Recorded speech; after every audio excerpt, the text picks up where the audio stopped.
Hello, I want to share something that really scared me.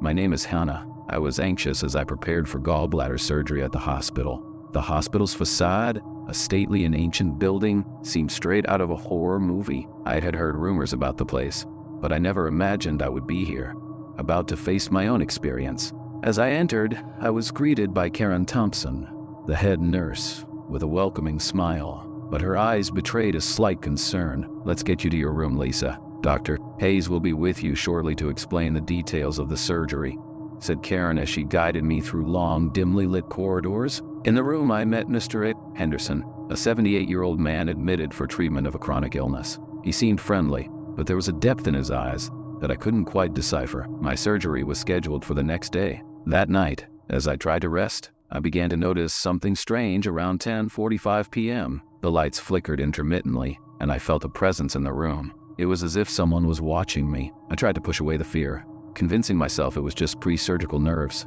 But then I saw her. A pale woman, dressed in old hospital attire, stood in the corner of the room, staring directly at me. I blinked, and she vanished. Confused and scared, I decided not to tell anyone, fearing they would think I was hallucinating. The next morning, I casually mentioned the incident to Karen. She tried to reassure me. "It's common to feel a bit out of sorts before surgery. Don't worry, Lisa. Dr. Hayes will take good care of you." Later, while talking to Mr. Henderson, I mentioned the apparition. He fell silent for a moment before responding. "You saw the woman, didn't you? She's real. Many here have seen her. She's searching for something, or someone." Henderson explained that the woman was the spirit of a patient who died under mysterious circumstances decades ago. "They say she never found peace and wanders the hospital corridors." I was intrigued and frightened at the same time. I didn't believe in ghosts, but the experience was so vivid I couldn't ignore it. As the night wore on, I couldn't sleep. I heard soft footsteps and indistinct whispers in the corridors.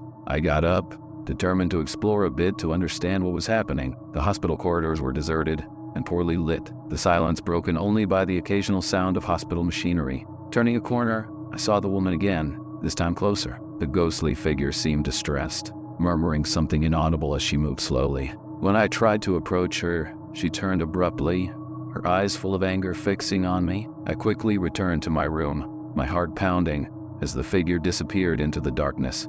That same night around 3 a.m., the whispers and footsteps seemed more intense. Feeling compelled, I left the room once again.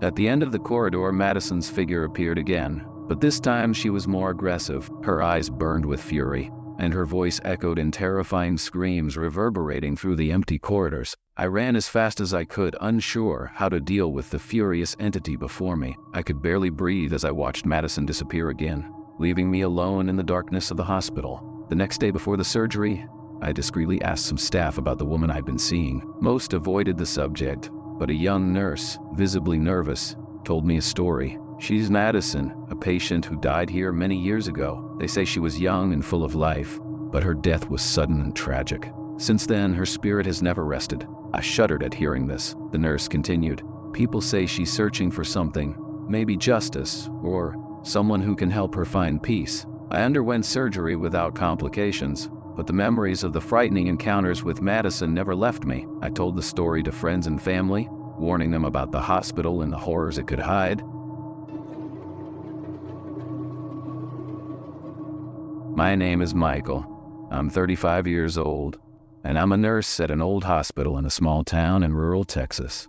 I've been working the night shift for over a decade, and I've always considered myself a practical and skeptical person. Since I started working here, I've heard stories from colleagues about strange sightings, especially in the old pediatric ward that was closed in the 90s after a tragic outbreak that claimed the lives of several children. I always dismissed these stories as superstitions or hallucinations from tired people. It was a particularly quiet night, and I was doing my usual rounds through the silent corridors. The fluorescent lights flickered occasionally, and the silence was only broken by the monotonous sounds of medical devices. That's when I saw something that made me stop. A little girl in a white dress with blonde curly hair stood at the end of the corridor. She seemed lost and scared. "Hey, sweetheart, are you okay?" I called, but she didn't respond. Instead, she turned and began to walk slowly towards the pediatric ward. My curiosity outweighed my sense of reason. I decided to follow her, hoping to be able to help. As I walked, I passed by Sarah, a fellow nurse and longtime friend. Sarah, 28, was known for her belief in supernatural phenomena and always warned me about the hospital's stories. "Michael, are you seeing things?" she asked with a tone of concern. "You know what they say about that ward."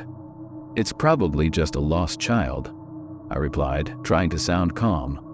"I'll check it out." I continued to follow the girl to the entrance of the pediatric ward, an area we always avoided because of the dark stories associated with it. The doors were locked, but the girl passed through them as if they were made of mist. With a growing sense of discomfort, I forced the door open and, to my surprise, it opened. The pediatric ward was dusty and deserted, with empty beds and old toys scattered on the floor. The feeling of sadness and desolation was palpable. At the end of the corridor, I saw the girl again, standing in front of a slightly ajar door. When I approached, she disappeared. A shiver ran down my spine. I was alone in that long abandoned ward, and the silence was overwhelming. I searched the rooms, hoping to find some rational explanation, but all I found were memories of a time the hospital preferred to forget.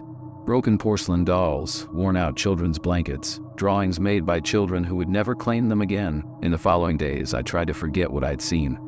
I talked to some colleagues, but most just exchanged nervous glances and changed the subject. Sarah, however, told me about her own experiences. She saw a child running through the corridors, laughing, only to disappear before she could catch up. Reports like these were common among those who worked the night shift. One night, while reviewing patient records in the nurse's station, I saw the girl in the white dress again. She stood on the other side of the glass, watching me. I felt a mixture of fear and sadness. This time, I decided not to follow her. I just watched her until she slowly disappeared into the darkness of the corridor. As time went on, I learned to live with the visions. They weren't frequent, but they were always disturbing. I began to realize that the hospital held more secrets than I could have imagined, and that some of the stories told by my colleagues might have a grain of truth to them.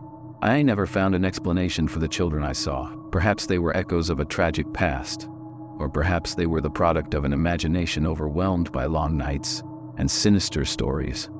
Whatever they were, they became a part of my job, something I accepted without fully understanding. The hospital continues to operate, and I still work the night shift. The children who walk the corridors are a constant reminder that there are things we cannot explain, but that we must respect. And so my life goes on, with a new understanding of what it means to care for the living while honoring the dead.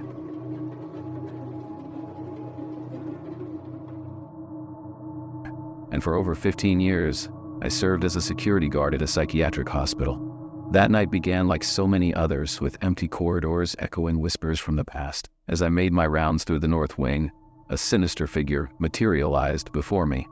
It was a woman in a white dress, her tangled hair seeming to float around her. Her eyes, empty and lifeless, pierced my soul. I approached slowly, but before I could speak, she vanished into thin air. In the following nights, the visions became more frequent and vivid. A small, lonely child, clutching a torn teddy bear, seemed to call out to me in desperation. A man in a white coat, with eyes burning with indescribable madness, watched me from the dark corners of the corridors. Each apparition was more terrifying than the last, each vision leaving me more disturbed. The night I found myself locked in treatment room 13 was the peak of my torment. The walls seemed to close in on me, the air becoming thick and unbearable. I struggled against despair, my mind on the brink of collapse. When I finally escaped from that infernal room, I knew something was terribly wrong. Though I had never been a patient at this hospital, I couldn't help but question the veracity of these visions. Are they just the products of a tired mind ready to retire after so many years in this hospital? Or is there something more sinister behind these events? Are my memories reliable, or am I losing my mind? Despite these doubts, I faced the figures with courage, trying to understand the origin of these disturbing events. Is my mind weary from years of exposure to this environment, playing tricks on me? Or is there really something wrong in this hospital that needs to be investigated? As the years passed, my sanity began to be questioned by my colleagues. They noticed my erratic behavior and my obsession with the visions. Was I really losing my mind? Or was there something more sinister happening in that hospital? More and more, the line between reality and the visions became blurred. I no longer knew whom or what to believe. My memories blended with the apparitions, leaving me confused and disoriented. I struggled, trying to understand what was true and what was the product of my disturbed imagination. Even after my retirement, the doubt continued to haunt me. Were those visions real? Or just the delusions of a tired and troubled mind? I questioned myself constantly, finding no definitive answers. The legacy of the hospital continued to weigh on me. Even outside those dark corridors, the images of the spectral figures tormented me, and I wondered if I would ever be able to rid myself of this burden. The hospital had become a mental prison from which I could not escape. Finally, I decided it was time to leave the psychiatric hospital behind, even if the doubts persisted.